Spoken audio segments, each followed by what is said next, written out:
Reto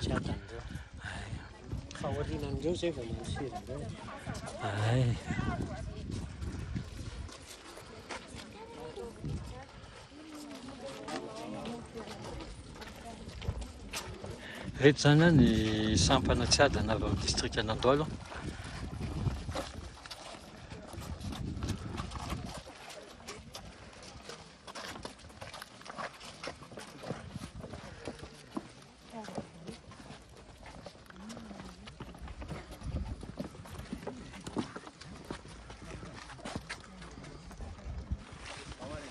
Amin'arandray samy zanaka sy ny fanay masina. Ombatsika mianakavineny Tompo. Tanteraka tokoa izany. Faly manolotra ny araba ho antsika avy ao amin'ny paroasy Tsiadanary dia navita sony lalana ka tonga eto amin'ity toerana ity hanomboantsika ny pèlerinage. Ka izao pèlerinage ataontsika izao moa dia ivelomantsika mandrakariva ny lala-pijaliny Mon-Père Jacques Berthieu Olo-masina martyr amin'ny dia mivavaka izay ataontsika miainga eto Faravoay ho any Ambiatobe. Jesoa Kristy fantatsika hoe nijaly izy, Mon-Père Jacques Berthieu ihany koa dia nijaly izy, ary isika mpianana mpanaradia azy koa aty aoriana dia misy lala-pijaliana ihany koa mety hiaretantsika. Dia ankata-pahasoavana amin'izao vavaka iarahantsika manao izao ary isika.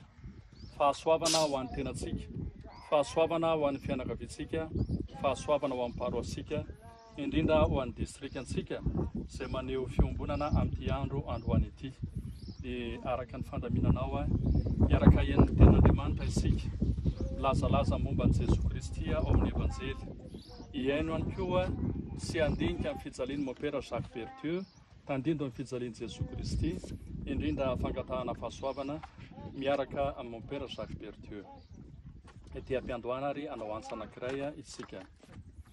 Rehefa nahy nomenanay mampiray ny tenanay, aminy ainy Kristy. Rehefa nahy nomenanay mampiray ny tenanay, aminy ainy Kristy.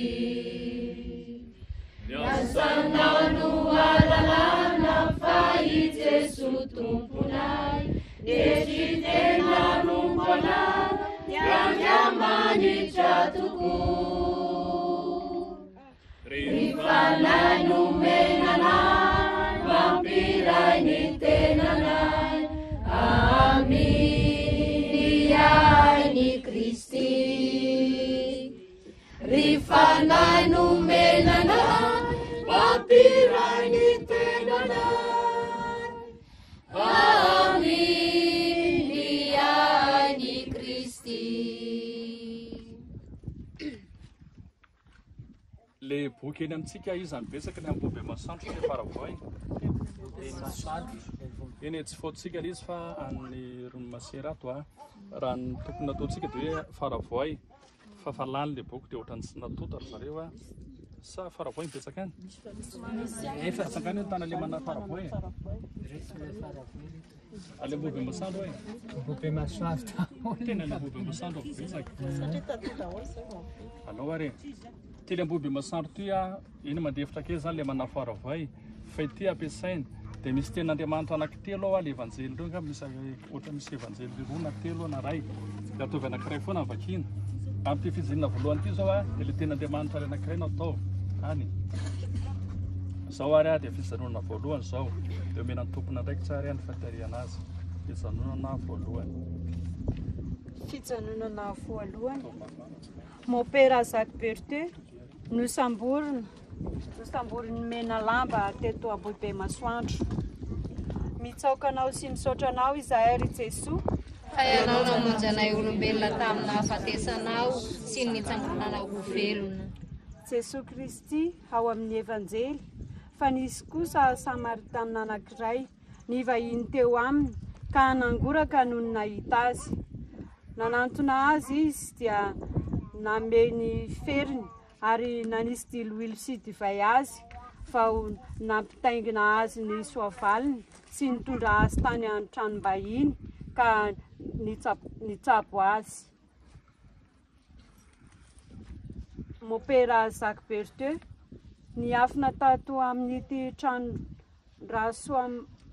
ra Samuela protestanta ity mopera Jacques Berthieu. Nanao lamesa niaraka tamin'ireo katolika niara-niafina taminy sy ny fianakavian-dra Samuel izy.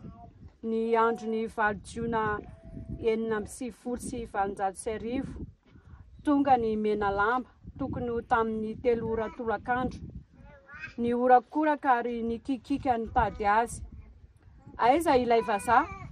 Atoroy anay izy, raha tsy izany hodoranay ny tranonareo. Nokapohin'ireo tamin'ny famakiny soavaly mopera Jacques Berthieu.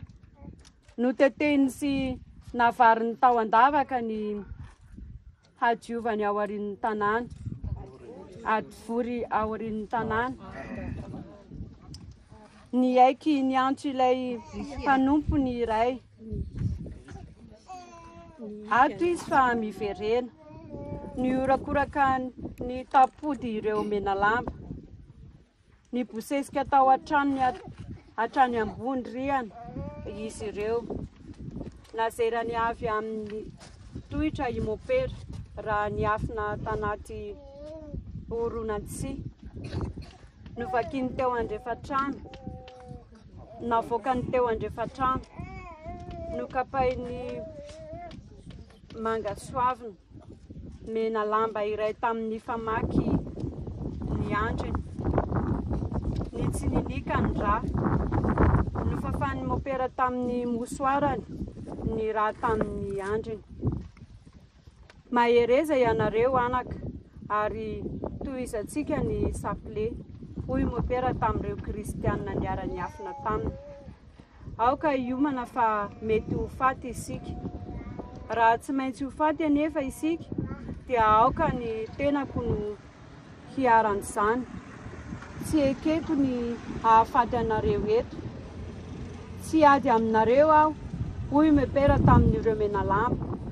Tsy manambasy aho, tsy misy afa-tsy mampianatra anareo mivavaka no azoko atao. Mananjava-tsoa anambaranareo aho.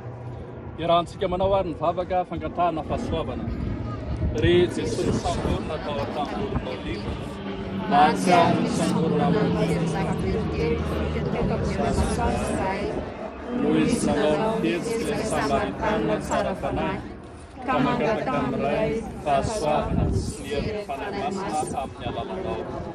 Sy hivaty amin'ny finoananao ray, namaky azy amin'ny fanenjehana mety mitranga amin'ny tenanay. Miaraka amin'ny masina Jacques Berthieu, ka amin'ny alalanao maty sy sangavelona mampapahana izany. Amen. Masina Maria, Mivavavanay. Masinda Jacques Berthieu, Mivavavanay. Fo masin'i Jesosy, Mandrafo aminay. hienganay hitsangako velona sy ho sambatra any an-danitra ireo avantsika nodimandry. Dia manao hira isika mamonjy ny fijanonana faharoa.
feny fotoana Kara feny fotoana iverenana mindray e Mbola infezahy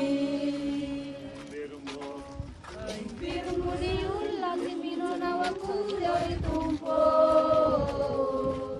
Nefa iny fa mahomby eo ambany masonay oi tompo Zay rintsy mivona zay ataony hijakana oi tompo Zay ataony hijakana azy zao tontolo izao oi tompo Azy zao tontolo izao pamoiky izahay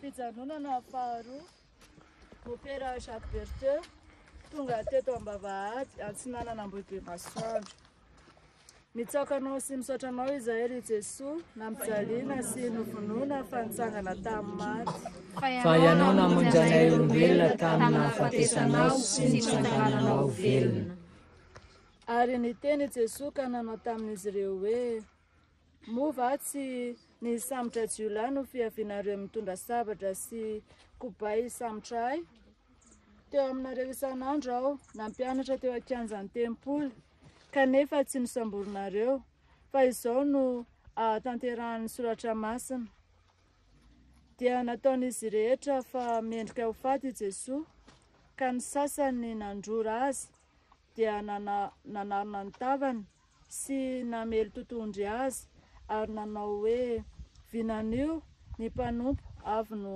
namely tamaina azy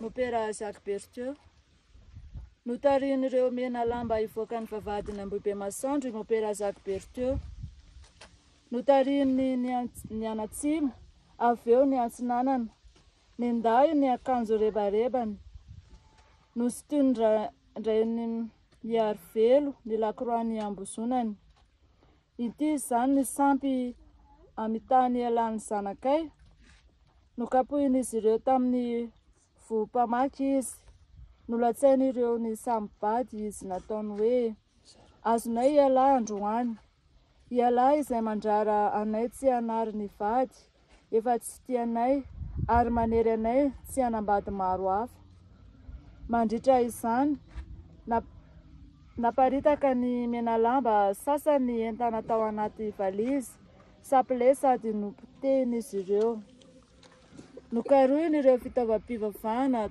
atahorany animbany sampiny fa tsy hitan'izy ireo Nitolefika nandohalika i Mopera Niarina izy Nangina tsy ny volana manoloana ny fiampangana sy ny fampijaliana azy Nijanona kely ny raha tamin'ny andriny no ny dia mpamaky Nisolifaka tsy lalina loatra Iarahantsika manao ny vavaka fangataha-pahasoavana Ry Jesoa nokapohina, notevatevaina, nampangainanainy Nampiaran'ireo nampijaly azy tamin'ny Mopera Jacques Berthieu taty amin'ny firenenay ny fampijaliana sy ny famonanao Endriky ny fijalian'ireo fianakaviana marobe kapohin'ny Kristy eto amin'ny firenenay izany Omeo hery lalandava ireo kristiana fitabatemo rehetra eto amin'ny nosonay Indrindra ireo veka, pretra sy religiosy,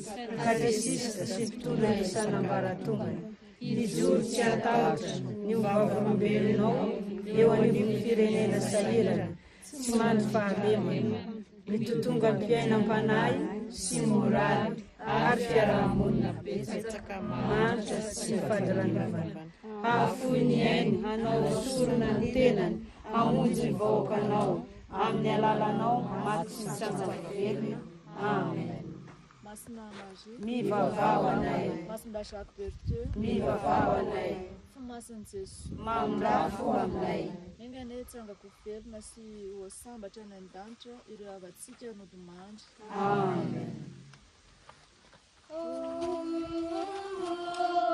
Ry Jesu Kristi Tompo araikanao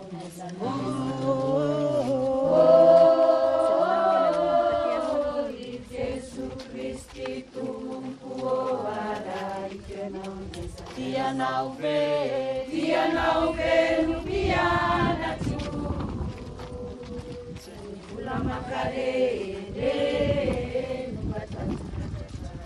tianao ve no mpianatro tsy ny vola makareny no matanjaka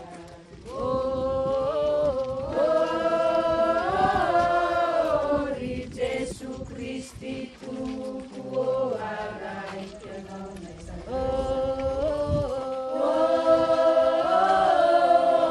ry Jesu Kristy Tompo araikanao tianao ve no mpianatro raisinazy fijaliane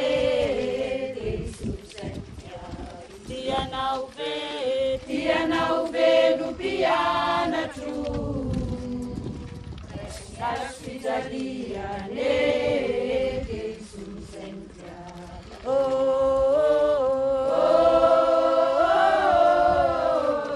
Jesu Kristy Tompo araikanao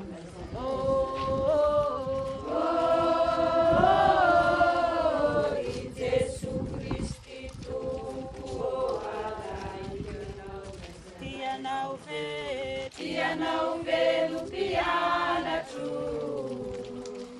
amin'olo maminao tianao ve no mpianatro vola makareny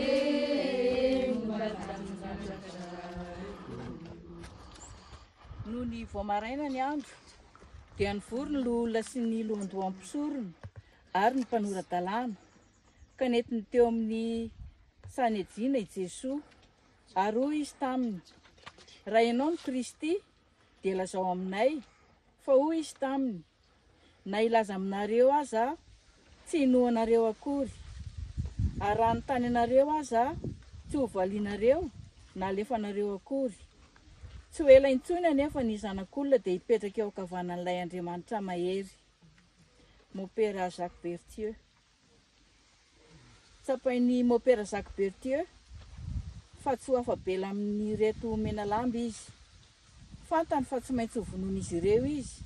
Rehefa norahoana, ho vonoina teo izy dia nidodosana izy ireo izotra miatsinanana hamonjy ny lehiben'ny zareo any amin'ny Toby niaraka tamin'ireo omby norobaina tao an-tanànana Bohibe Masoandro. Nitoy, niorakoraka sy tabataba fa voasambotra ity vazaha mpanimba-zimba ny sampy masina hoy izy ireo. Toraka izany koa ny fanameloana azy noho ny fanentana ny olon-dehibe sy ny ankizy hivavaka sy hianatra katesizy. Tsy avelany lahy toro-maraina ny zanakay fa terena lahy hamakivaky rano nando maraina be hamonjy ny vavaka sy ny katesizy ny alahy. Tiany alahy ve ny atao ohatra ny soavaly ny alahy iny? Mbola ho tohiziny alahy ve ny vavakelahy io? Ny famitahana ny ankizy sy ny vahoaka amin'izany. Tsy maintsy mivavaka mandra-pahafatoko aho Mopera. Moa ve ianareo iny? Fa avelanareo aho raha manaky anareo. Mamono ny tenako aho raha manaky anareo. Ny fandavako ny tenanareo no havelona ahy mandrakizay. Vavaka fangataham-pahasoavana. Ry Jesosy tena nanaiky ny vainga sy ny vitako amin'ny eglizao manerana atanany marina avy amin'ny evangelinao tona fisabiera Berthieu ny aino manolona ireo rahastanary nanery azy vaty aminao amin'ny lalana ity ampio ny eglizinao eto Madagasikara ho vavolombelona maro ireo tondra fiangonana ny tsy voafitaka-bola voninahitra sy ny fahefana manontolo. Tairo ny feon'ny fieritreretan'ireo tondra fanjakana mpanjarara toe-karena sy fiarahamonina andrainy andraiky sy hanao ny asa araka ny lavina sy marina atoro ny evanjely indrindra amin'ny fitaraonana ny ain'olombelona sy fampahorohona ny fiainam-bahoaka reketana sy tantanana. Ianao velona sy manjaka mandrakizay. Amen. Masina Maria, mivavao anay. Masindahy Jacques Bertieux, Mivavao anay. Fo Masin'i Jesoa, Mamondraka fo anay. engany tsangako velona sy ho sambatra any an-danitra reo avantsika notomandry. Amen. Ira ôry Jesoa nalaina fanahy.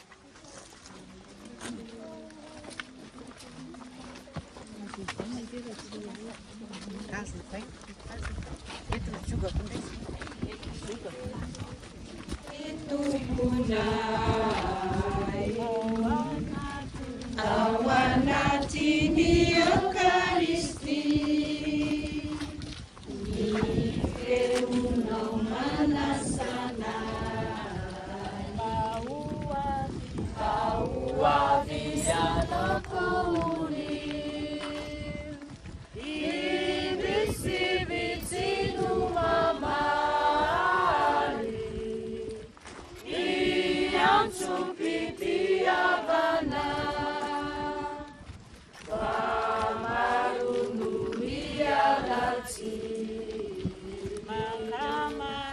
Makamami zao tontolo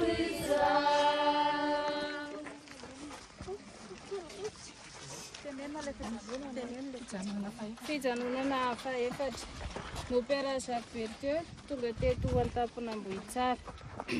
Mitsakanao sy misaotranao izay ry Jesoa, nampijaliana sy novonono fa nitsangana tamin'ny maty. Fa ianao namonjy anay olombelona tamin'ny hafatesanao sy nitsangananao velona.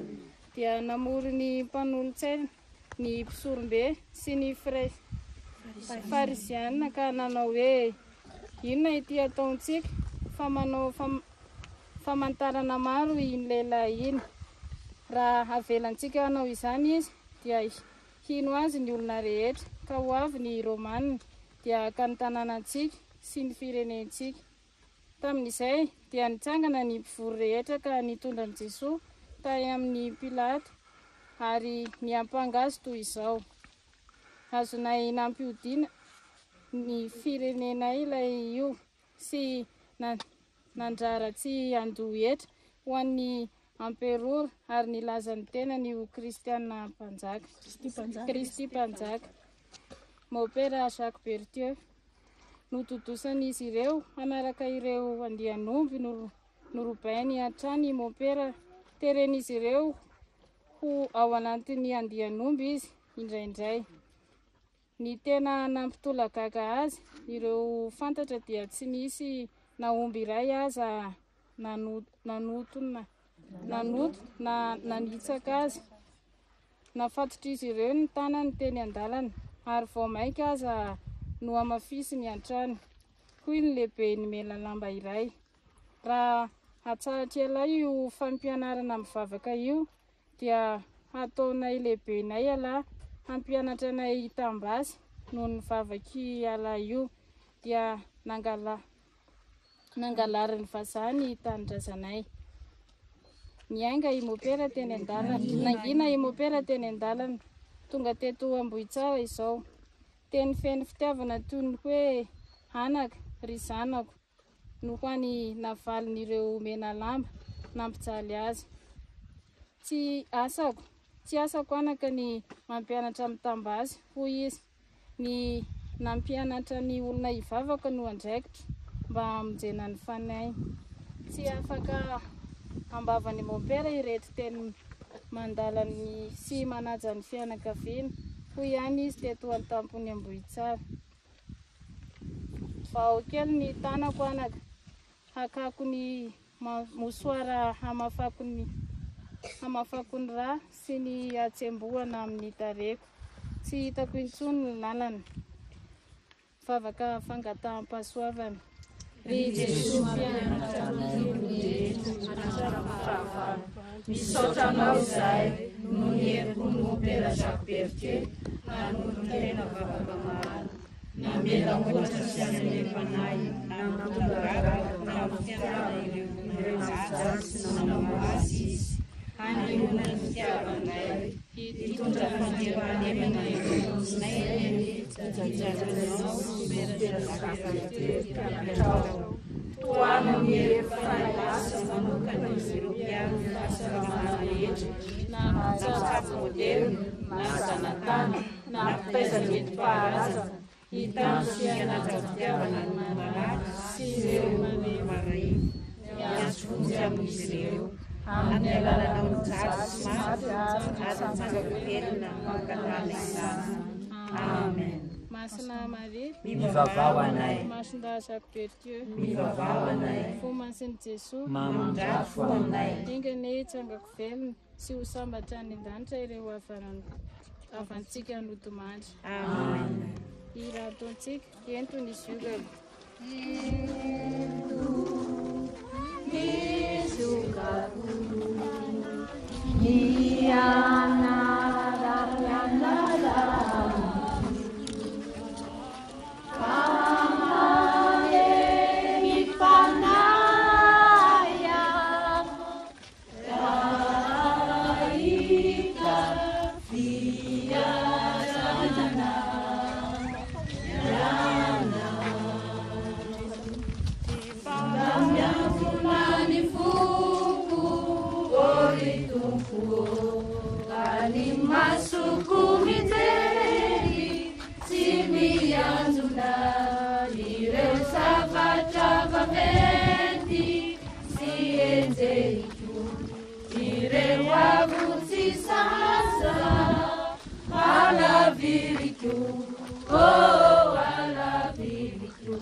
Mopera Jacques Bertieu tonga teto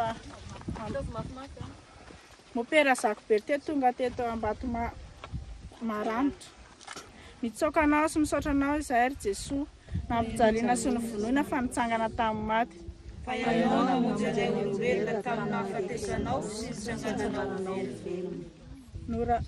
Norahoana ny ray koto vao be ilay nikiapa famaky ny andriny tao amboy be maso.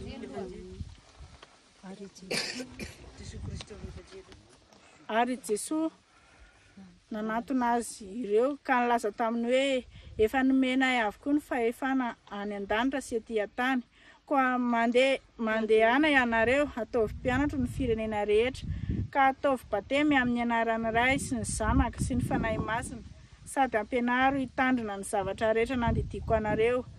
Ary indro aho eo aminareo mandrakariva ambara-pahatonga vany faran'izao tontolo izao.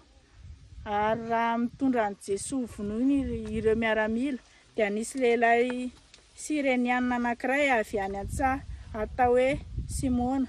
No tanany raha lehilahy dia nampitondrainy azy fijaliana nanaraka ny Jesoa. Mopera Jacques Bertieu. Norahoana ndray koto vao be dia ilay nikapoka famaky ny andriny tao amboy be masoandro indray Mopera ny amin'ny fampirefesana ny vady izay tsy tiany sy efa narinay hatramin'ny 2 na 3 taona mbola anereny alahy iverenanay indray. Ankehitriny itiny ampanambadiana any alahy sady nangarany ny azy ny antsibe teny an-tanany. Toy izany no niraisan'ireo fampirafy ireo mpanitsakitsabady sy ireo mpanary vady ina naneso nanaraby ny fitondrantenan'ny kristianina manoloana ny fanambadiana. Ary izahay aza ataony alahy anaka izao iza koa no ho zanaka alahy hoy izy ireo mitrerona. Asa dia manao vavatafa ohatra toy izany anaka hoy Mopera tamin'ny ray koto vao bedy. aza vonoinao anaka. Koa izy tamin'ny mena lamba iray. Hampianarika ivavaka ianareo anaka. Ny basy amatafondo no mandrava sy mamotika ny fiainantsika. Nisy fotoana kely na mpanginina an'ireo mena lamba. Nanantona ny Mopera Sariberte i Paul Raimonta ny araha-basy. Vita batemy ve ianao hoy Mopera? Sy hoy Paul naka-medaly kely roa i Mopera dia napetra teo ambony androny. Ianaro tsara anaka ny vavaka ary rehefa mahita Mopera ianao dia asaiva ataony batemy. Vavaka fangatampahasoavana. Mpianatra ho vavaka ale mifanahy ao am-po. Mandiraka mpianatra ao manao batemy amin'ny anaran'ny Ray sy ny Zanaka sy ny Fanahy Masina ianao. Erezo avoy tena toan'ny Mopera Sariberte ireo mpiretranao. Ankahery mpianatra ary amasina ny vahoakanao. Ady toetra fo amam-panahy aisy saina maneritseritra ho alamy evanjely. Avy ny tenaka izay sotena izy Nalaza karena renao fanfonanao sy fiangonanao. Vahoaka n'Andriamanitra, indrindra ireo marary, mahantra, voahika, mizara, ireo tantsaha maro, velom-bolo, ny azavahary, amin'ny anaranao mampatana izany. Amen. Masina Maria, Mivavao anay, Masina Sariberte, mivavao anay, Masina Jesosy, mandrafo aminay. engany hitsangako velona sy ho sambatra any an-danitra ireo afa-tsika nodimandry. Amen. Ianareo Mpianatro no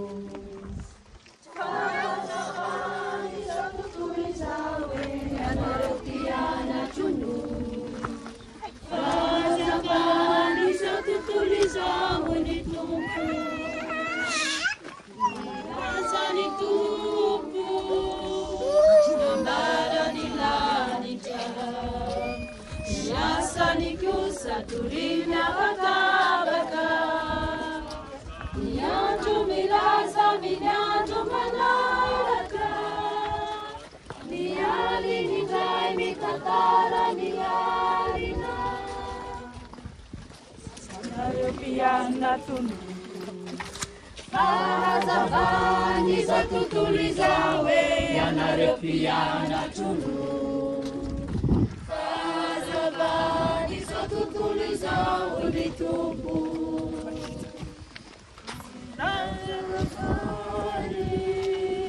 Sifula nambarani Sifeumba manakurenesi nisufine Kadefa dechijerotani nibajuni Nieli sitana ni afata yentini Fijanonana fahaenina Mopera Sariberte tonga teto Alovolalina. Mitsaokanao sy misaotranao izahay ry Jesosy nampijaliana sy novonoina fa nitsangana tamin'ny maty.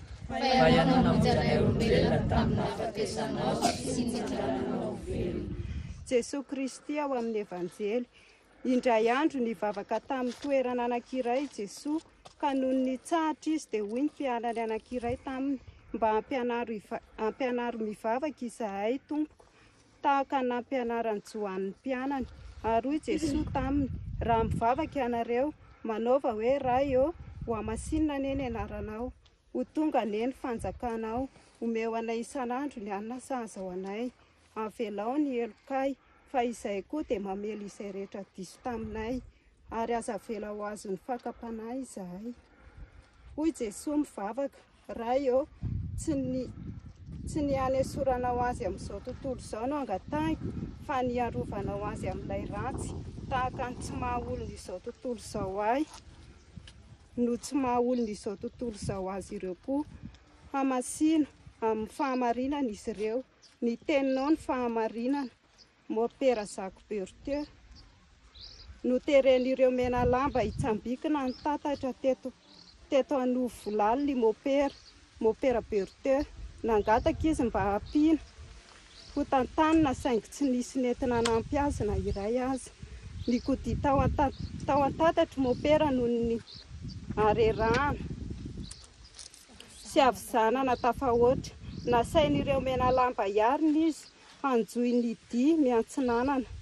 Hoy ihany mopera tamin'ny Paoly Raimota, mivavaha amin'ny Jesosy Kristy mandritra ny andro iainanao, tsy hifankahita intsony isika, aza adinonao ity andro androany ity, hianary sy hialaliany tsara ny finoana, vavaka fangataham-pahasoavana.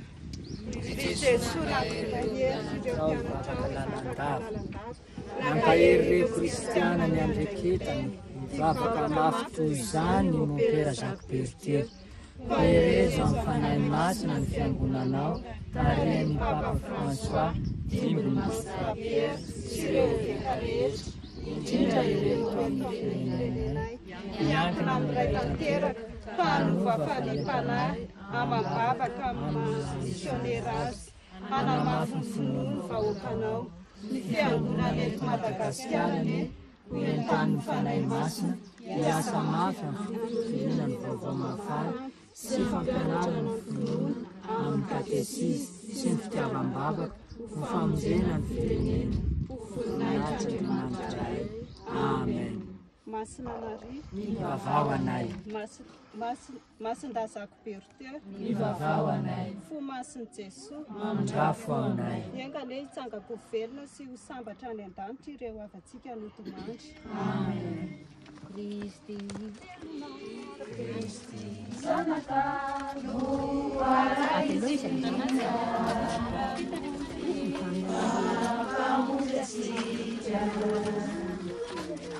izy no fiainana, izy no fiainana, teo velona hakanatonazy i Kristi Kristi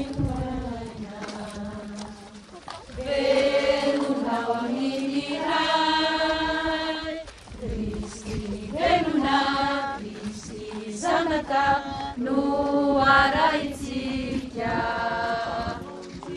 fampamonjatsika. Izy no fiainana, izy no fiainana, raha rehefankady otrisiky oranatonazy i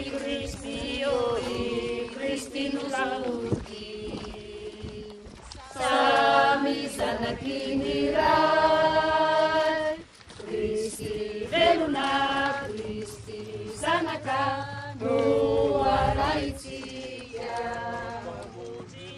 fampamonjatsika. Izy no fiainana, izy no fiainana. Fijanonana fahafito. Mon père Jacques Bertier notoram-bato intelo teto tsara laza. Mitsoaka anao sy misaotra anao zay ry Jesosy nampijaliana sy ny vonoana fa nitsangana tamin'ny maty.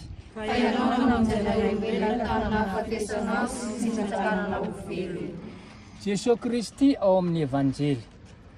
Ary nisy vehivavy nijery teny lavidavitra teny koa. Anisan'ireny Maria Magdalena sy Maria reny Jakoba kely sy Josefa amin'ny rahalahy, ary koa i Salome izay nanaraka any Jesosy sy nanompo azy fony izy tany Galile. Fanampin'ireo koa nisy vehivavy maro izay niara-niakatra taminy tany Jerusalema. Mon père Jacques Bertier. Nisy fotoana nitorahan'ireo mena lamba vato intelo mon père.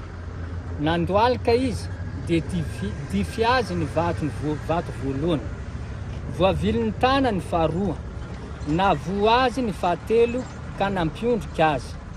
Nangoraka azy ny iray tamin'izy ireo nanao hoe, aza ampijaliana izy, fa raha tianareo vonoina izy dia vonoy avatrany izy. Nitraka indray mon père.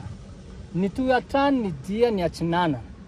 Niorakoraka atrany ireo mena lamba naneso azy sy nandodina azy niaraka tamin'ny andian'omby ny robaina izy ireo. nisy mponina sasany ihany avy teny an-tanàna manodidina nanatona ny mompera sy ny hevitra angataka mba andraisan'izy ireo azy. Saingy noho ny tahotra ho voaroba fananana omay trano ary ho vonoiny remena lamba dia nangina tsy sany teny. Tsy namaly ny Yesu ny fanaratsiana, ny fanarabiana ary ny herisetra nataony remena lamba azy mompera. Vao maika ny vavaka ho azy ireo izy arakaraka ny kapohan'izy ireo azy. Iarahantsika manao ny vavaka fangataham-pahasoavana. Ry Jesu be fitiavana, ampianary vavaka izahay, ary toano mba hanana faharetana amin'izany. Ampiotian'ireo manetsy anay, ka hivavaka ho azy ireo, toy ny nataony mompera Jacques Berthier tamin'ny nampijaly azy tamin'ity lalana ity. Ampioanana faharetana amin'ny fivavahana, indrindra ireo mpianatra aminao. Ampioamelo ny fanahy masina sy fahafatotry ny vola, ny arena mamboninahitra ny fon'izy ireo, mba hafoy sy hery-tena tsy azo-navina, hanome opiaina maharesy lavitra ireo kivy sy misalasala amin'ny finoana. Afao amin'ny tahotra ihany ireo voahirika noho ny tsy zara, mampanjaka ny rariny sy marina noho ny evanjely, amin'ny alalana maty sy mitsangako velona. Amen. Masina Maria, masin-da Jacques Berthier, fo masin Jesu, aingany hitsangako velona sy ho sambatra any an-danitra reo avantsika notomandry. Amen. Etsy hiditra ny fanjakan'Andriamanitra. Zay zany le hoe 7 stations amin'ity lalana makany Bobe Masoandro. Tazanareo ery zany ny sariny masin-da Jacques Berthier. Finy zany le hoe azo atao hoe chemin de croix ihany zany dia samy namaky ny hita atao anatin'ny boky. Ireto moa dia avy ato amin'ny sampanatsiadana ny fomasin'i Jesosy koa anisany. Fa misy asa hafa koa zany zay mampipelerinage azy.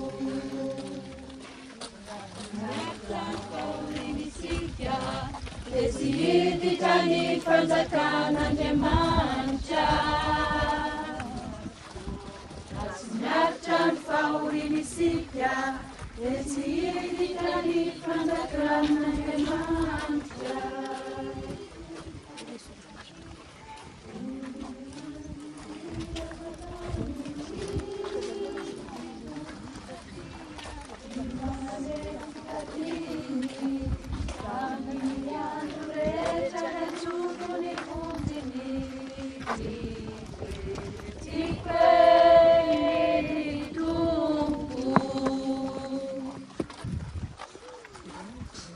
Fijanonana fahavalo, mompera Jacques Berthier tonga teto Ambohimanarina, Ambohitra ndrefana.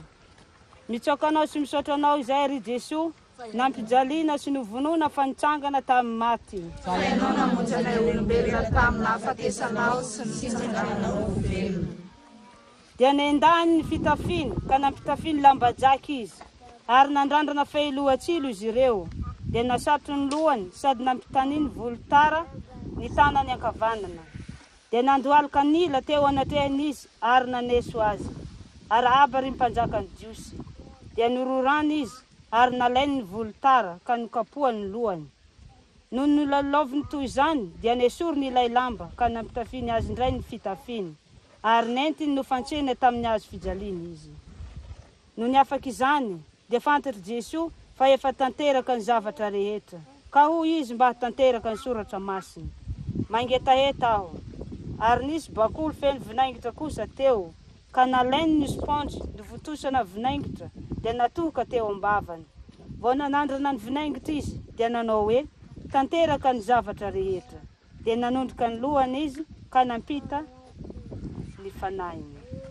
Mompera Jacques Berthier, miamaizina ny andro, mamirofiro ny orandrinina, izay nivatravatra mihitsy aza. Lobaka manify sy pataloha ny teny ankoditry mompera. Ny antsoantso naneso azy sy ireo kristianina Ambohitra andrefana ao Ambohimanarina ny mena lamba. hitondray sakafo ny dadanareo. Napoakan'ireo mankany amin'ny tanàna ny basy. Nododosana izy miaraka amin'ny andianomby hanandika ny avoana hamonjy any an-tampon'ambohitra i Mompera. Noteren'izy ireo hamakivaky ny kirihitr'ala rakotra havotra. Na mamirifiry azy any atsiaka tamin'ny hariva dia nandre nangetaheta i Mompera. Nisotro rano teo amin'ny loharanony Ambohimanarina izy. Nododosan'izy ireo hanandika ilay havoana feno havotra. Niaritra ny ratra ny tsiloka voatra matevina tamin'ny fiakarana lavareny. Tsy norarahin'izy ireo akory ny fitarainany fa vao mainka nododosany amin'ny tevateva sy rabiraby. Vavaka fangatam-pahasoavana. Ry Jesosy nampijaliana sy nipivetivaina. Maro ireo mpianatra no enjehina sy vonona toa Mompera Jacques Bertier amin'izao taona diavinay izao. Ampio izahay kristianina atoky fatratra anao ary tsy hivadika aminao na oviana na oviana. Erezo amin'ny fanahy masina ireo vita-bately rehetra, tsy homenatra hijoro vavolombelonao. Aneo fitiavana ny vahoakanao, indrindra ireo mahantra, marary, kamboty tsy misy eto amin'ity tandrazana ity. Nihery ny fanahy masina hanilo ny feo ny fieritreretan'izy ireo, tsy vena no nisorodalany evanjely. Ianao ilay velona sy manjaka amin'ny taona mandrakizay. Amen. Masina Maria, mivavao anay. Masindahy Jacques Bertier, mivavao anay. Fo masiny Jesosy, mandrafo aminay. Engany hitsangako velona sy ho sambatra any an-danitra ireo havantsika nodimandrina. Amen.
Fijanonana fahasivy. Mompera Jacques Bertier teto Andrefanambohitra. Mitsokanao sy misaotranao izay ry Jesosy nampijaliana sy novonoina fa nitsangana tamin'ny maty. Fa ianao namonjy olombelona tamin'androanao sy nitsangananao velona. Jesosy Kristy ao amin'ny evanjely. No nihitan'ny Pilato fa tsy nahomby izy fa vao maika nitombo aza ny tabataba dia napaka rano izy ka nanasa tanana teo anatrehan'ny vahoaka ary nanao hoe afatsiny amin'ny fahafatesan'io lehilahy marina io aho fa rahanareo dia namaly ny vahoaka rehetra nanao hoe aoka ho zakainay sy ny taranakay ny fahafatesany. Tamin'izay dia nalefa ny Barabasy ary Jesosy no ny efa nasainy nokapohiny dia natolony azy ho fatsiana amin'ny hazo fijaliana. Mompera Jacques Bertier. Niorakoraka ny mena lamba tonga teo ambony Andrefanambohitra. Ny riadriatra, ny bôbasy, natodiny ny tanàna. Fantatry izy ireo manko fa noho ny teto ry Rosalie sy vadininga Raphaël Ranaivo,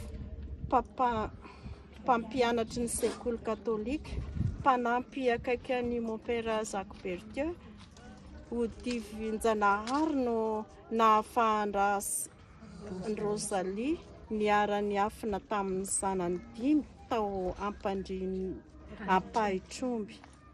Teto Antaponambohitra, teto ihany koa no nandreseninga i Paul Rainmoto ny menalamba iray nilaza tamin'ny namany hoe novonoiny ny soavalony, nakabahana aho ny tifitra azy saingy tsy nahavo azy fa nipitika mora foana ny bala.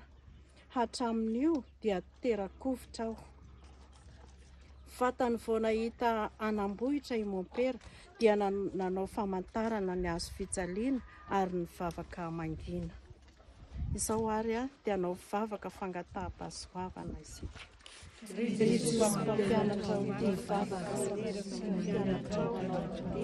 Amin'ny anaran'ny sy ny zanaka sy ny fanahy masina, ampio amin'ny fahasoavanao ity vavaka sy ny vavolombelonao rehetra, ato amin'ny fiangonanao, eto amin'ny Jesosy namaritiry ao ity.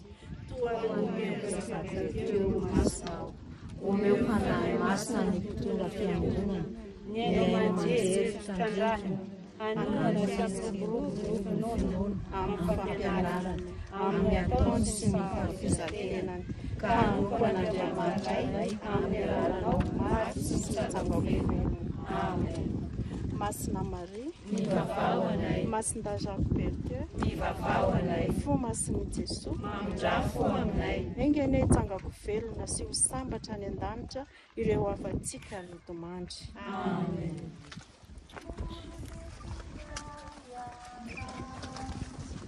Ao vonona mana irezana puni senikumbuo bangacau fatikuyana danan manalan zavatra rehetra tombuo kafantatrako Fatiku yana mafsi manunjana sartane didi yansuru atuki marita nipitiava kana irina watanya almami kana muavetia yana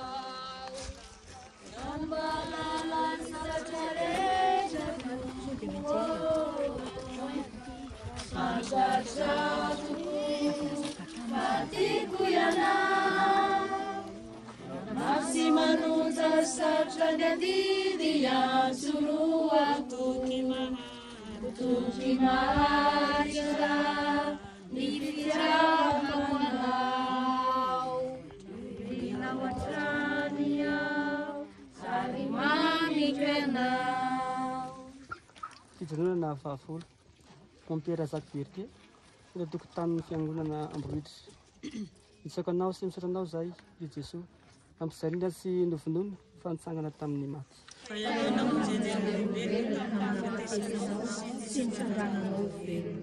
Jesosy Kristy ao amin'ny evanjely. Noho ny tamin'ny tatovonana dia rakotra izy nanifaritra manontolo hatramin'ny 3 tolakandro. Ary tamin'ny 3 tolakandro dia niantso mafy Jesosy nanao hoe Eloia, Eloia, lama sabachthani. Izany hoe ry Andriamanitro, nahoana no dia nilaozanao. Noho ny nandre zany ny sasany tamin'izy izay teo dia nanao hoe indro miantso azy miantso an'i Eli izy. Mon père Jacques Berthieu, hoy ny menalamba iray io ny fiangonany alahy fa nodoranay asio anay hoe nodiny alahy tsy io no amatan'ny alahy ny vahoaka ary ampianarany lahy azy andravan'ny fanjakanay angatataka hiditra ny fiangonana Montpierre fa sy navelan'izy ireo na izany aza nefa niataka kely izy ireo mpiambina ary amela irery any Montpierre nandritra ny fotoana nandroban'ny akamaroan'izy ireo ny tanambohatra ny antsoantso sy ny kiakiaka mantsiravina izy ireo rehefa tafavory avy nandroba naronjony sy natositosiny sady ireo baribainy indray Montpierre Berthe tan'ireo mpiambina azy teratokotany andrefan'ny fiangonana avela aho anaka hivavaka dia nanao famantaran'ny azo fijaliana izy ary mivavaka nanao hoe raina ihanan-danitra sy ny arabany Maria mafy ary hoy izy namarana ny vavaka nataony tsy maintsy mankany amin'ny raiko aho ara hivavaka isika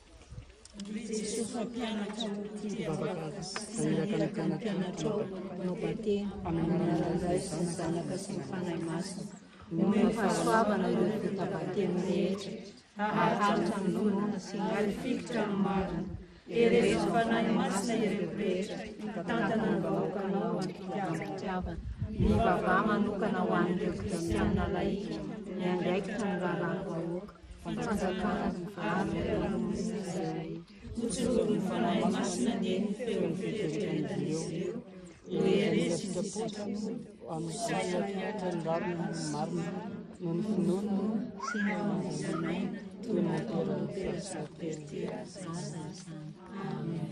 Masina Maria Mivavavanay Masinda Jacques Berthe mivavavanay fo masin'i Jesosy mandrafo aminay engany etsangako velona sy ho sambatra any an-danitra ireo avantsika nodimandry. Amen. Maitsatranyireo any aminao ry tompo fa ny anitiako ka ho tompoitro any telo iana supporta disatsitia mankahala manadala si mapanay tutua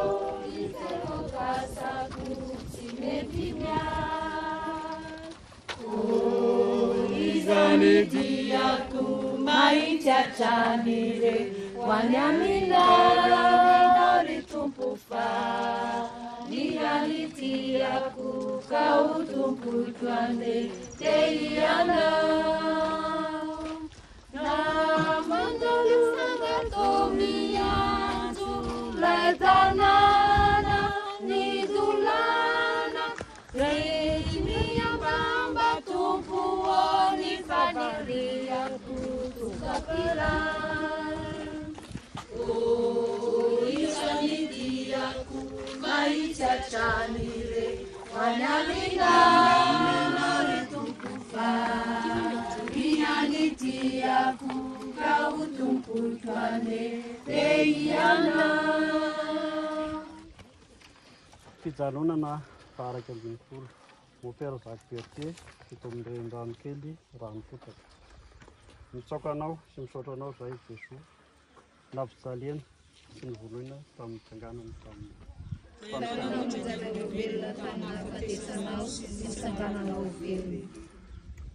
Jesosy Kristy amin'ny evanjely dia niteneny miaramila i Jesosy dia netiny miaramila i Jesosy ho any amin'ny tokotany izany hoe ao amin'ny toerana fitsarana sady navory ny miaramila namany nefa nampitafiany lamba jaka izy dia nisatroany fehiloatsilo izay no randranony ny lohany ary ny arahaba azy izy nanao hoe arahaba ary mpanjakany Josy sady nitiaboka volotara ny lohany sady sy nandrora azy izy ary nandohalika nitsaoka azy.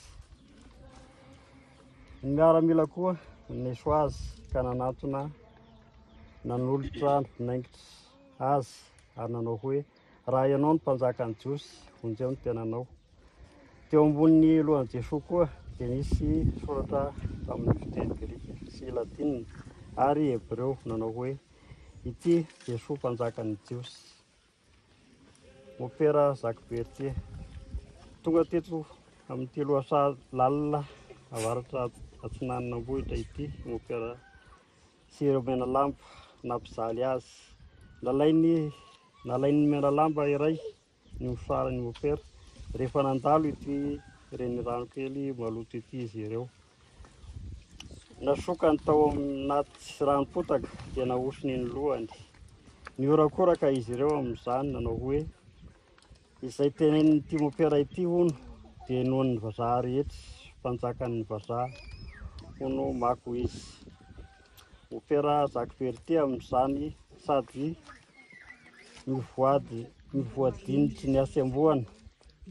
Eny fa na dia mamirifirinina aza ny takariva mandroso miamaizina fahanginana tanteraka no nasetiny ary filalaovana sy fanesoana azy izany.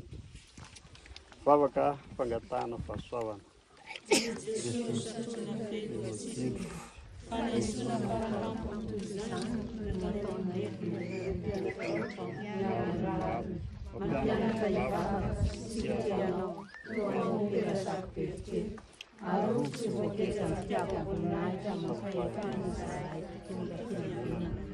Alemfana, efitiavana, hafotena, otsotra sy be famindrapo, mahay mangoraka ny olona rehetra, indrindra ireo mijaly na dia ireo fahavalo ny vazavanay azy. Ohatra mamatiry ny ny fitiavana ny tobosiny tao amin'ny Jesosy Kristy. Amen. Masa Maria, Nivafaonay, Masinda Jacques Bertier, nivafaonay, Fomasin'i Jesosy. mandrafonay. Enga ny tsangako velona sy ho sambatra any an-danitra ireo avatsika nodimandry. Amen.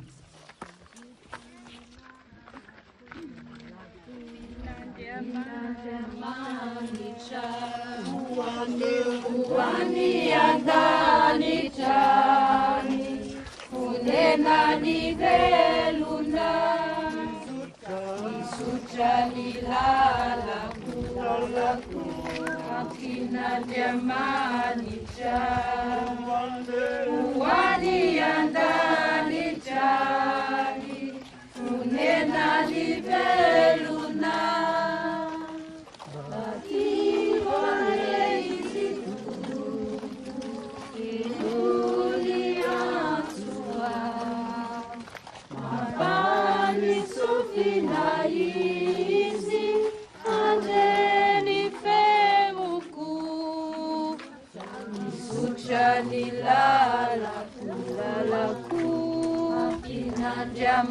Inandiamanicha, uwani andani chani, funena ni veluna.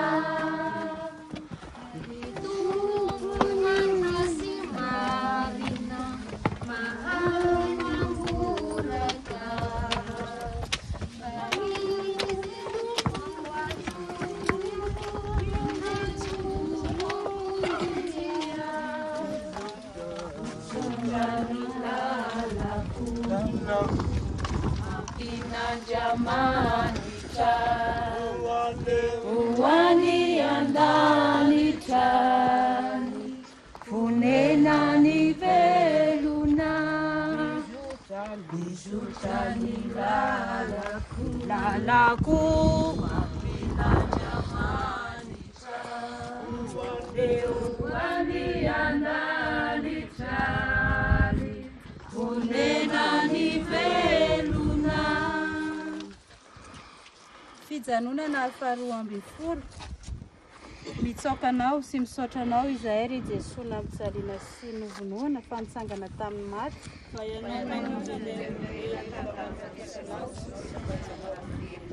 Jesosy Kristy ao amin'ny evanjely. Fa nolay foniny miaramila anankiray kosa ny fony ka nisy rà sy rano nivoaka tamin'izay. Ary ilay nahita no nijoro vavolombelona manambara izany. Azo antoka ny fijoroan'ny vavolombelona sady fantatry Jesoa fa milaza ny marina izy mba hinonareo koa ary izany no tonga dia mba ahatanteraka ny soratra masina hoe tsy hisy hotapahina ny taolany na dia iray aza ary indray koa ny soratra masina hijery ilay nolefonina izy. Mon père Jacques Bertieu noteren'izy ireo ananika ilay fiakarana midezana ambony avaratra ambohitra izy rehefa nosoran'ireo ranopotaka. Reraka dia reraka i mon père tamin'izay, gina nisaraka amanteny koa ny rehetra noho ny avizanana nananika ny fiakarana mideza. Hoy ny mena lamba iray no ny tonga teto amin'ity vatolahy ity. Ajanontsika eto izy, iza no hiandry azy? Ny andro efa mihamaizina, i mon père koa torovana rahateo. Vao maika ny arombotry ny hatezerana nefa ireo mena lamba. Naverin'izy ireo andray ny fanamelohana azy any amin'ny fandrarany azy ireo tsy angalabadin'olona sy tsy sara-panambadiana. Ny afara tamin'ny aratsipana faratampony izany. Notapahin'izy ireo ny filahin'ny mon père, ny bohibokany ra ary tsy nisy fijanonany. Nanomboka teto ny faharerahana tsy eraniainy intsony. Hoy mon père, aleoko maty toy izay anaiky anareo. Mahavelona mandrakizay ny tsy fanekeko anareo. Misy ihany kristianina nanaraka azy na dia tsy saina nohana azy ampahibe maso aza no nitahotra ny ovonoany ireto mena lamba. Iarahantsika manao ny vavaka fangataham-pahasoavana. Ry Jesoa nofatsihana tamin'ny hazo fijaliana, ry Jesoa nolefonina, ampio ny fianakaviana hifankatia sy hifanohana ary irahina raha sendra hidrona mpasahiranana fa tsy hifanaratsy ka hifanara. Ireo mpivady misaraka sy trano ratram-po ary amfanatony. Ireo tokantrano misaritaka amfandraisy hivelaran'ny mpianakavy, indrindra ireo taranany.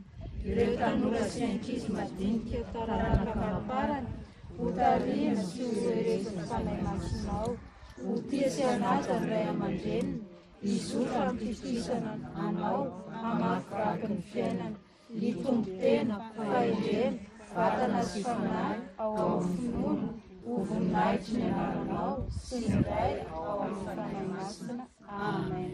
Masina Maria, Masinda Jacques Bertieu, Fo Masin'i Jesoa, engany hitsangako velona sy ho sambatra ny an-danitra ireo avantsika hanody mandry. Amen.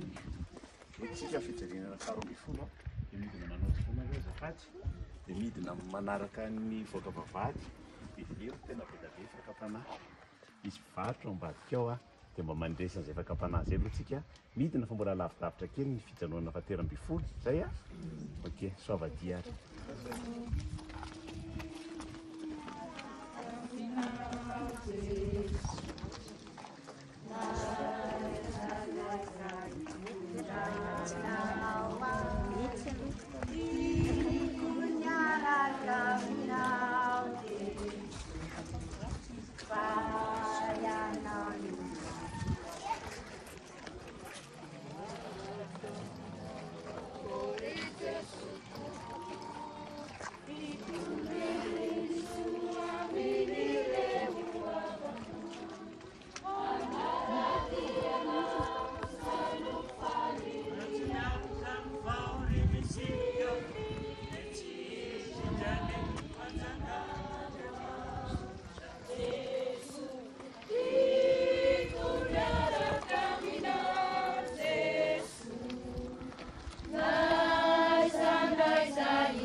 Ty zany le mamarana le station 3:30 mbola lavidavitra ihany fa 3:30 zany 13 station zany le izy fa le fahafiton'ny lazaktery manasa-dalana.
Fijanonana fahatelo amby folo.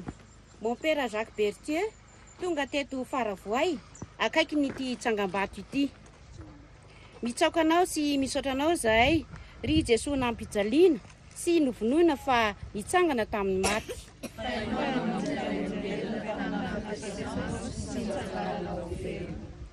Jesosy Kristy ao amin'ny evanjely. Dia nentindry zareo niala tao amin'ny Kaify i Jesosy hoany an-tranon'ny gobernora. Efa maraina ny andro tamin'izay. Tsy miditra tao an-trano nefa izy ireo fandrao voaloto ka tsy afa mihinana ny paka. Ko i Pilato no nivoaka nanatona azy ireo teo ala-trano na hoe inona no iampanganareo io lehilahy io, dia hoy ny navalin'izy ireo azy. Raha tsy mpanao ratsy izy dia tsy natolotra ianao. Ka hoy Pilato taminy, eto izy ka tsara ao araka ny lalànareo. Fa hoy ny jiosy namaly azy, tsy manam-pahefana anameloka ho faty izay. Izany no tonga dia mba tanteraka ny teny nambaran'i Jesosy momba ny fahafatesana anjo azy. Mon père Jacques Berthieu efa ny amaizikitroka tamin'izay, nitoy ny fahaverezan-draha no ny fanapahan'izy ireo ny filahiny tamin'ny fomba mahatsiravina feno abibiana. Tsy afa namindra intsony izy. Ny teny tamin'iray miaro velo lehibe iray. Ataontsika ahoana izy fa ny andro alina, ny gadra ity tsy afa mandeha intsony. Iza no iambina azy eto? Niray feo izy ireo. Niray feo ireo mena lamba fa tsy azo entina makany amin'ny toby izy, noho ny izy lazain'ireo fa mitondra ody mahery ka andraviny sampiny sy ny heriny. Reraka sy torovana izay tsy izy mopera. Nanapa-kevitra izy ireo fa hovonoina izy. Nakatoavin'ny lehiben'izy ireo zany. Nangina tsy niteny intsony mopera. Tsy namaly ny fandrabirabiana sy ny fanaratsiana azy izy na kely azy. Tsy lazaina intsony ny arerahana tsy roa amantany nahazo azy. Vavaka fangataham-pahasoavana. Ny Jesosy nampitondraina ny azo fijaliana, fanesona faratabony toy izany no miatra tamin'ireo madinika solonao teny eto ambony taninay na maritiry anao Berthieu. Avio izahay ho sahiady amin'ny rariny mahafiraniovana ny zanakao maro eto amin'ny firenenay Madagasikara. Vavolombelona maro ny evanjely. Ireo mpitondra avoitena anompo ampitiavana sy sisyminispaho. Sy tokony tombontsoa mandoka ho an'ny tenany na ny fianakaviany manokana. Amin'ny alalanao maty sy ny tsangako velona no vatana izany amin'ny ray. Amen. Masina Maria, Masinday Jacques Berthieu, fo masin'i Jesosy, engane hitsangako velona sy ho sambatra ny an-danitra ireo avantsika hanodimandry. Amen.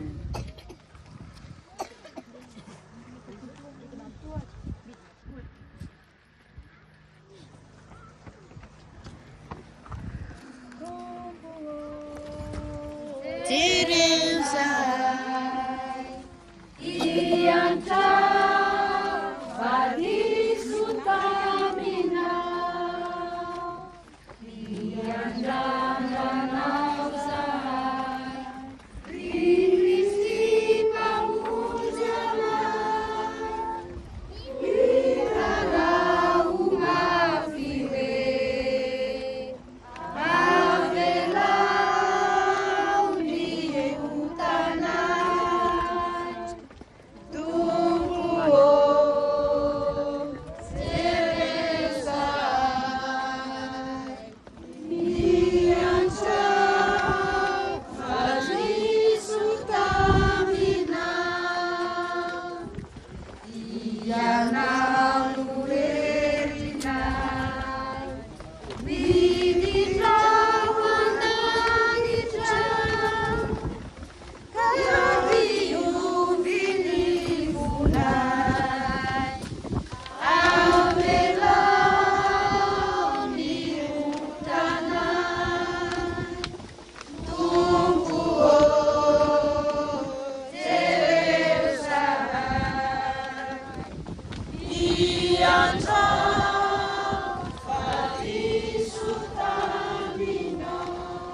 fijanonana faefatra ambin'ny folo. Mopera Jacques Bertieu notifirina teto Ambiatobe, maty ary navalana io renirano ny mananara io. Mitsaoka anao sy misaotra anao izahay ry Jesoa na mpijaliana sy novonoiny fa nitsangana tamin'ny maty.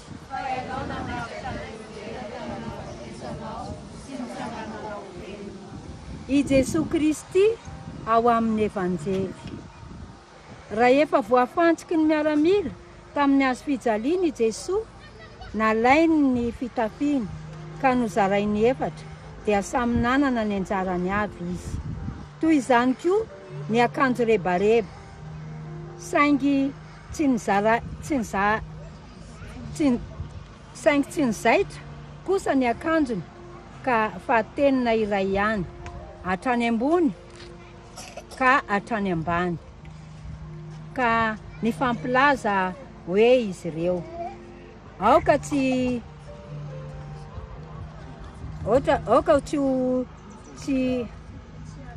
aritsika izy fa aoka hilokatsika ka izay ho lasan'izay nahazo ny loka. Koa tanteraka tamin'izany ny soratra masina nanao hoe: nozarainy ny fitafiako ary nolokany ny akanjoko, dia izany no nataony miaramila. Ary Mopera Jacques Bertieu mbola mitohy. Ary nitsangana teo akaiky ny hazo fijaliany Jesosy ny reniny sy ny rahavavin-dreniny, dia i Maria vadiny Cléophas ary Maria Madeleine. No nitany Jesosy ny reniny sy ilay mpianany malalany tsangana teo akaikiny, dia hoy izy tamin'ny reniny: raha vehivavy, indro ny zanakao. Ary io kosa izy tamin'ilay mpianatra: indro ny reninao. Ka hatramin'izay dia niraisin'ilay mpianatra ho any aminy izy. Mopera Jacques Bertieu. Notarian'ireo ho sahabo 50 metatra nakeo atsimo andrefany tanàna Ambiatobe i Mopera. Novidiny izy ireo ity toerana ity hitifirana azy. No endahany fitafiany farany teny aminy ka ny adiny nozaraina. Kilaoty sy lobaka manify sisa teny ankoditry Mopera. Nosavainy ray ny paosy patalohany ka nahitany lakroa sy sapile.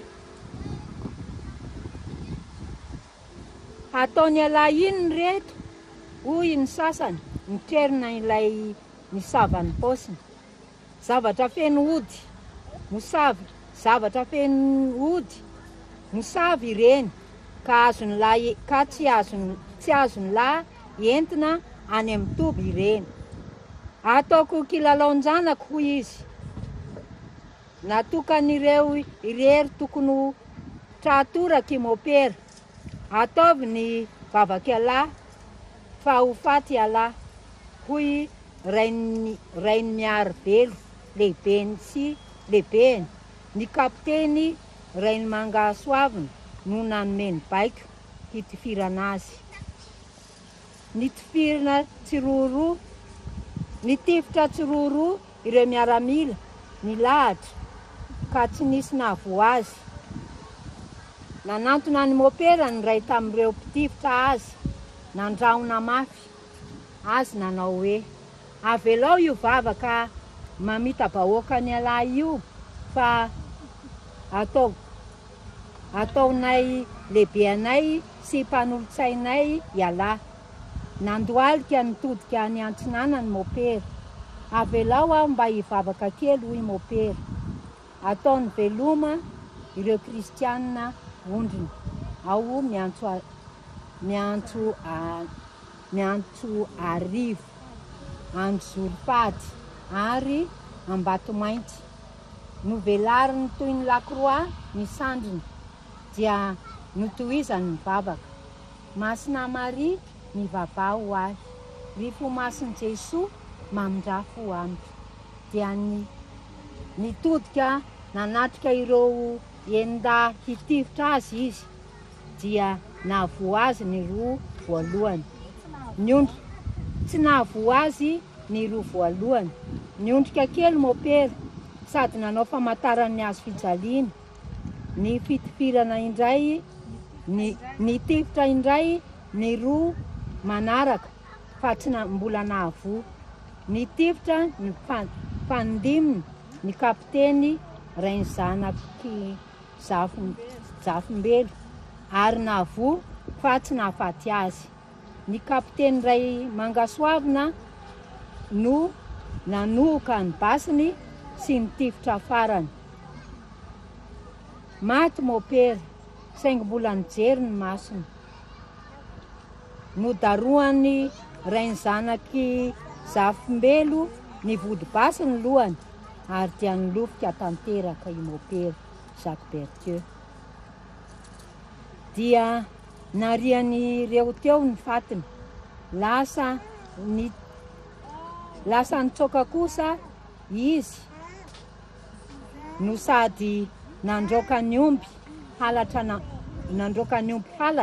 namonjy ny tobiny. Fa notarian'ny olona teo an-tanànan'ny Ambiatobe ny Antsinanana Mangina iny alina iny ihany ny fatin'ny mopera noho ny taony ary dia navariny tao amin'itsy renirano Mananara atsy ambany Antsinanana ny tanàna aty. Vavaka fangataham-pahasoavana. Ry Jesosy maty no lefonina, ampio ireo mpirehetra kristianina enjehana sy ampiororona amin'ny tany Kristy sy miady lavo toy ny any afovoan'ny Antsinanana ny Moyen-Orient ary any amin'ny tany arabo sasany, any Europe sy any Amerika, ny any Azia, ny aty amin'ny tany be Afrikana sy eto Madagasikara, mba haritra amin'ny finoana izy ireo ary ahazo famonjena amin'ny alàna ny fandriam-pahalemana ka hatrany firenena iray-tany. Masina Maria, Masinda Jacques Bertieu, fo masin'i Jesosy, engane hitsangako velona sy ho sambatra any an-danitra ireo avantsika nodimandry. Amen.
Misy 15 zay ny aiza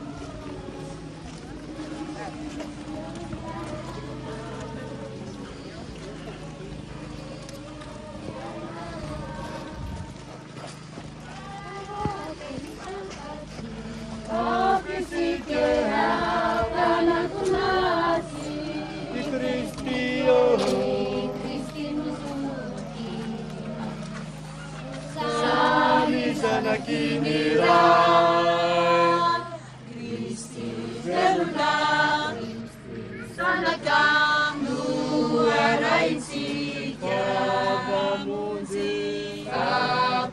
mamonjy atsika. Izy no fiainana. Izy no fiainana. Izy no fiainana. Izy no fiainana. Fijanonana fahatimy ambin'ny folo. Mopera Jacques Berthieu Verifaty natsangana olo-tsambatra sy olo-masina. Mitsaoka anao sy misaotra anao izay Ry Jesoa, nampijaliana sy nivonoina fantsangana tamin'ny maty. Fa ianao namonjy olombelona tamin'ny fahatesanao sy nitsangana olombelona. Tamin'ny aliny sabata, raha vao nazava ratsy ny andro voalohany amin'ny herinandro, dia lasa nitsirika amin'ny fasana i Maria Madeleine sy ilay Maria anankiray. Ary indro nisy orohoro tamin'ny mafy, fa nisy anjelin'ny Tompo. Anankiray nidina avy tany an-danitra tonga teo. Anankidimy vato dia mipetraka teo amboniny. Namirapiratra tahaka ny elatra ny tarehiny, ary fosy tahaka ny ora-panala ny fitafiany. Ankona ny mpiambina noho nahita izany, ka nanjary tahaka amin'ny maty. Dia niteny tamin'ireo vehivavy ny anjelina nanao hoe: aza matahotra ianareo, fantatro fa mitady an'i Jesoa, izay nofatsihana tamin'ny hazo fijaliana ianareo. Tsy ato izy, fa efa nitsangana arak'izay nolazainy. Avika jereo, fa teo no toerana nametrahana ny Tompo. Mandeha hanaingana milaza ny mpianany, fa efa nitsangana tamin'ny maty izy, ary indro ialohanareo any Galilea izy. Any no ahitanareo azy. Izay ary fa efa nolazaiko ianareo izay. Narian'ny olona teto amin'ity renirano ity ny fatin'ny Mopera, tsy hita mandrak'androany ny vatany. Marina fa malaza boivoay ity renirano mananara ity fa izay. Tsaroana etona amin'ny fampianarana katesizmy Mopera Jacques Berthieu hoe: naharapaka ny voay azy ianareo dia hitsangako velona. Ny fotoana nahafady azy ihany, ny taona 1896, dia niorina ilay tsangam-bato atao Ambiatobe, ao amin'ilay toerana izay nasiana soratra midika hoe: teto ny namonoana amin'ny Mopera Jacques Berthieu ny valojona 1990. Nibebaka tamin'ny kafalipanay ny akamaroan'ireo namono azy. Maro amin'ny taranak'izy ireo no pretra sy mijozy ary katekista sy tompona andraikitra amin'ny fiangonana na manana andraikitra eo amin'ny fiarahamonina. Taorianany nahamaritiry amin'ny masin-dà Jacques Berthieu ary mandraka ankehitriny. Nasandratra ny Papa Paoly fahaenina olo-tsambatra i Mopera Jacques Berthieu ny 17 Oktobra 570. Tao anatin'ny rivotry ny Konsily Vatikana faharoa. Ary dia natsanga amin'ny Papa Benoît fahaenina 12 olo-masina tany Roma izy tamin'ny 20 Oktobra 2014, volan'ny Mission, taona manoka amin'ny finoana. Nandritra ny synode momba ny fitoriana amin'ny vaovao mahafaly. Fotoana nanamariana ny fankalazana ny Jobily, volamena, 15 taona ny Konsily Vatikana faharoa. Niaraka tamin'ny Eglizy manontolo maneran-tany hita à Madagasikara. Nankalaza izany fananganana azy olo-masina izany teto amin'ity toerana ity, izay nanaova amin'ny Mopera Jacques Berthieu sorona ny tenany ho an'i Kristy, ilay maty sy nitsangako velona, notiaviny manokana sy narahany hatramin'ny fara fofonay. Raha tsy nitsangako velona i Kristy, dia foana ny finoan'ny Eglizy, foana koa ny katesizy sy ny fitoriana ny evanjelina tao Mopera Jacques Berthieu teto Madagasikara, hatramin'izay nahamaritiry azy izay. Ary raha tsy nitsangana tamin'ny maty toan'i Kristy Mopera, dia foana koa ny finoan'ny Eglizy aty Madagasikara, ary very miaraka amin'ireo nodimandry sy maty maritiry hafa rehetra izy. Tsy izany anefa, fa tena nitsangana ho velona avy tany amin'ny maty koa i Kristy, santatra ho an'ireo nodimandry. Tapitra ary ny fanarahana ny lalam-pijaliana sy fandresena ho diavin'ny Mopera Jacques Berthieu, izay nakany tahaka an'i Jesoa Tompo. Isika hiaraka amin'ny masin-dà Jacques Berthieu ankalaza amin'ny Pâques hirany nandresen'i Jesoa Kristy nitsangako velona tamin'ny nahamaritiry an'ity olo-masina ity, revezanty veton'ny finoantsika amin'ny teny sy ny toetra ary ny asantsika hatraizatraiza, fa velona tokoa i Jesoa Kristy tompontsika. Dia raha antsika manao ny fehikam-pinoana: izao ny non'Andriamanitra tokana, nanefa ny zavatra rehetra, nanamanitra sy ny tany ary ny zavatra rehetra nanita masina antsika. Izao ny Jesoa Kristy tompotokana, zanak'ilay tokan'Andriamanitra, teretra indray talohan'ny taona rehetra, Andriamanitra avy amin'Andriamanitra, fahazavana avy amin'ny fahazavana, Andriamanitra marina avy amin'Andriamanitra marina, nateraka izy fa tsy natao, ilay fomba amin'ilay, ary izy nahariana ny zavatra rehetra.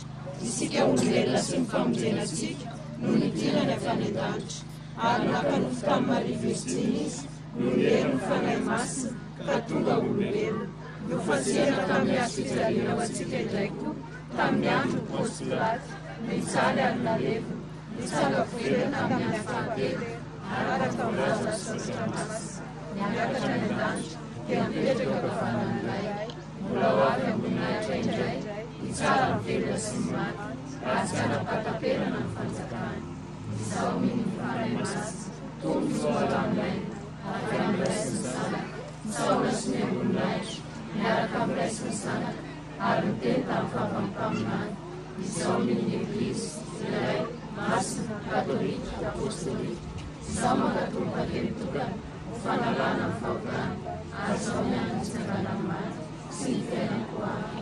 Amen. Andreu sy ny tompontsy Nifalia risika milani padese Nandesi nitukusi Maria ifavelu ninja Maria sabe Natali Jesus Anudenati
Eny any dia arabaina isika mianakavy tonga amin'ity toerana masina sy manatantara loatra eo amin'ny fiangonana sy eto amin'ny firenena arontsika malagasy ity.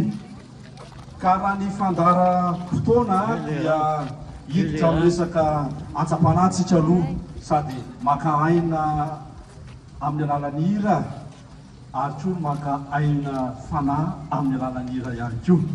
Dia itsika no voany efa nohatsoan'Andriamanitra avy any amin'ny tsy misy natsony makany amin'ny misy ary natsony ho zanany ao amin'ny Jesoa Kristy ary zao tsy mianakavy dia antsoy indray hanovo aim-panahy aty amin'ny toerana izay namonoana Mopera Jacques Bertieu. Koa voantsika ary mbola ho amafisiny antsany voary zany fiantsona antsika mianakavy zany amin'ny alalan'ny antsa havia mampandroso ny chorale antsa voary avy ao amin'ny chapelle Notre-Dame de la Paix havia.